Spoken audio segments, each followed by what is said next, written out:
The Door by Major E. Johnson. The door was never meant to be opened.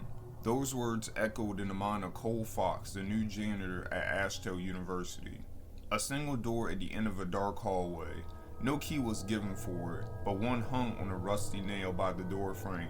An old key, as rusted as the door itself. The key, an ancient skeleton that contrasted the digital clocks and card-operated pathways in a technological marvel of a building. Did the key even open the door, or any door for that matter? Cole didn't know, nor did anyone else. It stood, a poisonous fruit upon a rusted tree, as forbidden as the door itself. A man in his 20s of relaxed nature, Cole had to, at least, poke about the issue to satisfy his curiosity. What could be behind that door? He asked one of his fellow senior janitors. A box of goblins, a shamed failed magician dying to show his last trick? The older gentleman, who appeared 70, debilitated as a frail crow with the hair of a wicked Einstein, failed to share his humor. He quickly turned around, one of his eyes fogged as a deep abyss plumed with thick smoke. Those eyes made maggots crawl under his skin. The dichotomy and grayness of the expression tore his soul in twain, between heaven and hell, and the young man could no longer meet that gaze. You should bite their tongues and open those holes on the sides of their heads. Reach beyond your years, boy, and you'll bite off that tongue until you choke on your own blood. With that, the old man left the new custodian to himself. Cole's mind wanted to waive the warning, but his body knew better, the old man's deportment abetting the young man's instincts. He decided he listened to his warning at least to keep him from his face. The old crow's breath stank, smelled like a decaying furnace or an open grave. His hand dared not touch the door, even graze the knob, yet his mind failed to let the matter rest. Images of the rusty door turning his gears in a machine overclocked and overheated, its circuitry set to crack from the pressure. Every opportunity that arose, away from the watchful, baneful eyes of the older custodian, of course he inquired about the door. Its origin, its creator, its history, its looks, its weight, its composition, its zodiac, its type, its years, its contents, anything to satisfy his curiosity. To grant him the knowledge to say, how boring it is, such a stupid door. He received nothing about the door. All he got were the looks one would give to a crazed person, the looks granted to a madman for running through the streets with the mental compulsion of an infant, shouting, "Pickle penis," while letting his manhood flap on the day's breeze. How did he deserve such treatment when he only asked about a stupid broken door, probably just a forgotten janitor's closet, older than Methuselah? His eyes widened. "That's it!" he said aloud by two sexy college girls, both giving him that damn mad retard look he received all day before they scurried away. Fuck him, he had the answer. It was all a game, a silly joke crafted to torture the new custodian about a mysterious room that was actually a janitor's closet. He half laughed within himself, laughed the rest in an inaudible chuckle. His mind at ease, he settled to leave the matter of the door alone, to begin making his new shop for customers in the shadow of the science building that night. The sun lay buried beneath the blackness. He carried a few samples in his pocket, the best samples to chum the lake for the big catch, and proceeded out the science building when he heard a knock. The rapping could have been made by a child's fist, yet the dead hallways made it echo like a hammer. Cole looked around, stared at the large windows, saw no one, saw no sign of anyone. The knock echoed again. He knew all the doors, checked each room thoroughly before he locked each door, all except one. The knock again. He headed to it, drawn, his legs propelled for some hint of truth, just a taste to rest his mind from the mystery. He reached it when he heard it again. A knock so small, so tantalizing, a bullet in the distance, a whisper in the ear. He reached his arm forward to touch the knob when his fingertips to his elbow froze. He felt nothing above his elbow, as if someone dipped his forearm in liquid nitrogen or severed it. His composure crumbled, palms soaked in sweat, icy nails erupting from his skin, air heavier than a ton, but his mind couldn't. He had to know, needed to satisfy his itch, even a little.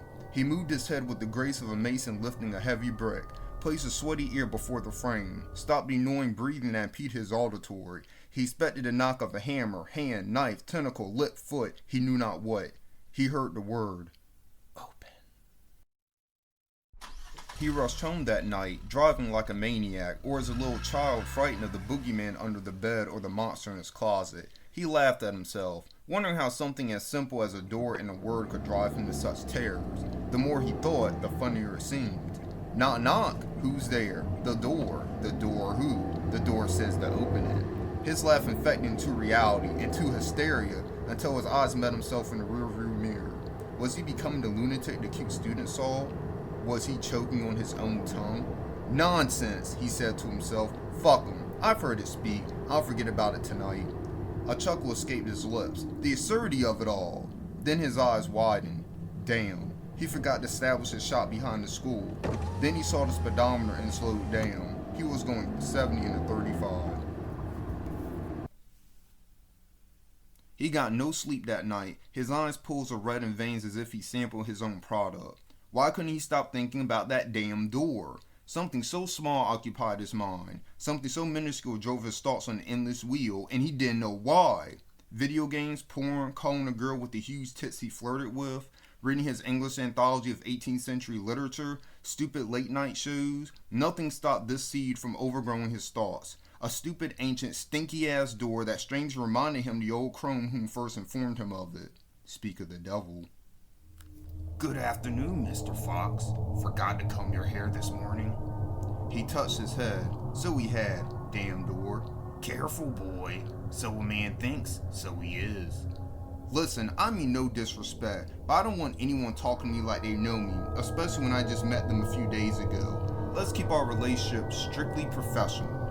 The old man laughed so hard, Cole thought one of the few teeth he had left would fall out. Fine, you fool, but everything's connected. Money, business, family, sex, death, everything.